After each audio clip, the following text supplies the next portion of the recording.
We'll guide you through how to use VS Code's Find and Replace feature to streamline your coding process. If you find this helpful, consider subscribing and liking the video. First, open Visual Studio Code on your desktop. You'll want to look at the left sidebar. That's where all the action happens.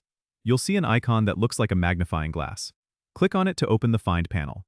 In the input box at the top, type in the text or code snippet you want to find. If you need to replace it, click on the small arrow on the right to expand the Replace input box.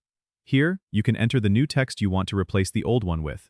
If you're working on a large project and want to search through all files, make sure to check the option that says Match Case or Match Whole Word, depending on your needs. This helps narrow down the search. You can also specify file types by clicking on the Files to Include input box. Once you're ready, hit Enter or click on the magnifying glass icon again to start the search. VS Code will display all instances of your search term in the Files panel below. Now, if you want to replace them all, you can click the Replace All button, which is a double arrow icon. But be careful.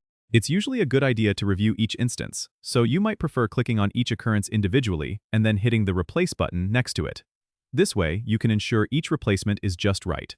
If you want to refine your search, use the regular expression option by clicking the dot button. It allows for more complex searches if you need them. Don't forget to save your changes by pressing Ctrl+S or CMD+S on a Mac. That ensures everything is up to date. And there you have it. VS Code's Find and Replace is a powerful tool that can save you tons of time. Don't forget to subscribe and comment if this helped you out.